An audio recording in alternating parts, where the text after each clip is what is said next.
रुकिए, एक सेकंड के लिए सोचिए। अगर आप आज रात किसी रेस्टोरेंट में खाना खा रहे हो, या ट्रेन में घर लौट रहे हो, या होटल के कमरे में सो रहे हो और अचानक गोलियों की आवाज, चीखें, धुआं और आपको पता भी ना हो कि ये कब रुकेगा या रुकेगा भी या नहीं। यही हुआ था 26 नवंबर 2008 की रात मुंबई में। और जो अगले 60 घंटे हुए वो भारत के इतिहास के सबसे काले, सबसे दर्दनाक, सबसे बदलने वाले 60 घंटे थे। आज मैं आपको वो पूरी रात सुनाऊंगा, मिनट दर मिनट। उस आदमी की कहानी भी जो जिंदा पकड़ा गया, उन अफसरों की कहानी भी जो जानते थे वो बचेंगे नहीं, फिर भी गए। बने रहिए। 26 नवंबर 2008, मुंबई, वही मुंबई जो कभी नहीं रुकती। सीएसटी स्टेशन पर हजारों लोग, थके हुए चेहरे, भारी बैग, घर की तरफ जाती ट्रेनें। ताज होटल में विदेशी मेहमान डिनर कर रहे थे। कोई बिजनेस डील हो रही थी, कोई एनिवर्सरी सेलिब्रेट कर रहा था।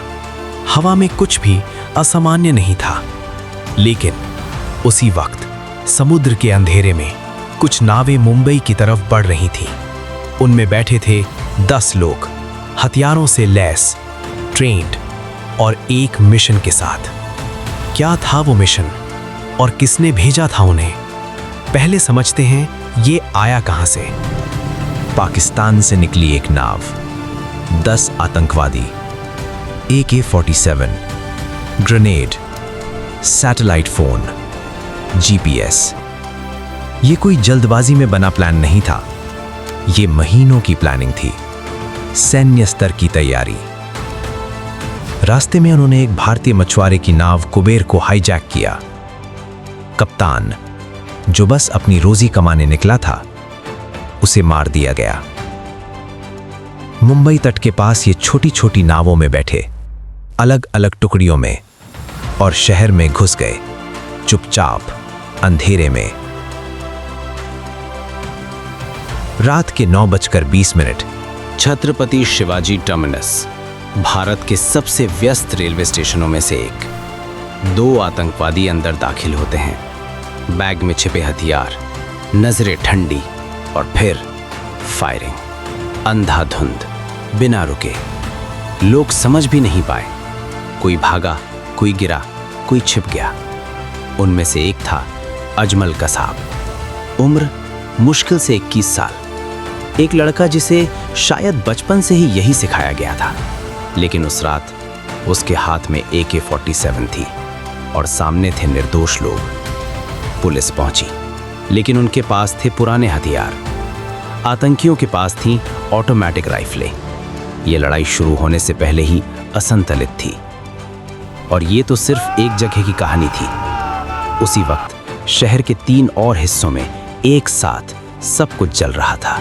ताज होटल, मुंबई की शान, 100 साल से ज्यादा पुरानी इमारत। आतंकवादी अंदर घुस गए, मेहमानों को बंधक बना लिया, कमरों में आग लगाई, लोग बाथरूम में छिपे।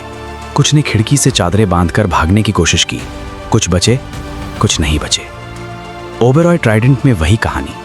नरीमन हाउस में एक यहूदी परिवार बंधक था, और ये सब पूरी दुनिया लाइव देख रही थी। टीवी स्क्रीन पर ताज होटल की आग की लपटें। ब्रेकिंग न्यूज, भारत के इतिहास का पहला हमला जो रियल टाइम ग्लोबल ब्रॉडकास्ट हुआ। और उस वक्त मुंबई के कुछ पुलिस अफसर एक फैसला कर रहे थे। हेमंत करकरे, अशोक कामटे, विजय सालास्कर, तीनों सीनियर अफसर, तीनों जानते थे हालात क्या हैं, तीनों को पता था सामने क्या है। और फिर भी वो गए, क्योंकि वो मुंबई पुलिस थे, क्योंकि उनके सामने उनके शहर के लोग थे। वो तीनों उस रात शहीद हो गए। उनके घर में उस रात किसी ने इंतजार किया होगा, किसी ने सोचा होगा बस आते ही होंगे। दिल्ली से NSG कमांडो बुलाए गए। ऑपरेशन शुरू हुआ, कमरा दर कमरा, मंजिल दर मंजिल, धुआं, फायरिंग, ग्रेनेड। करीब 60 घंटे। 9 आतंकवादी मारे गए और एक जिंदा पकड़ा गया, अजमल कसाब, घायल, थका हुआ। पूछताछ में उसने खुद माना, पाकिस्तान में ट्रेनिंग, LET का हाथ, हाफिज सईद, लखवी।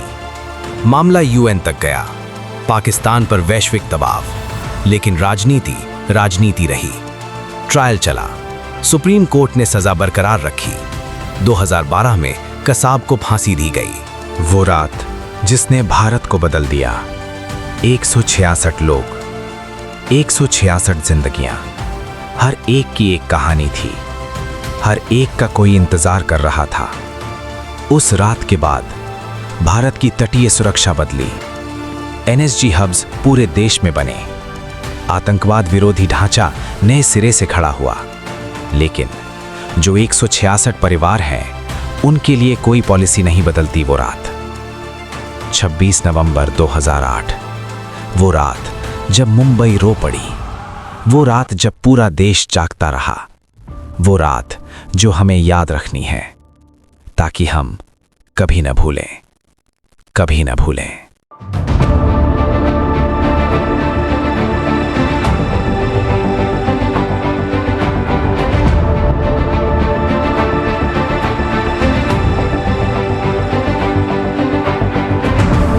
अगर आप इस चैनल पर पहली बार आए हैं तो सब्सक्राइब जरूर करें।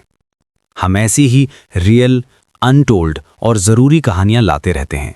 वो कहानियां जो इतिहास की किताबों में दब जाती हैं, लेकिन जिन्हें भूलना नहीं चाहिए। सब्सक्राइब बटन अभी नीचे है, एक क्लिक और आप इस सफर का हिस्सा बन जाते हैं। मिलते हैं अगली कहानी में।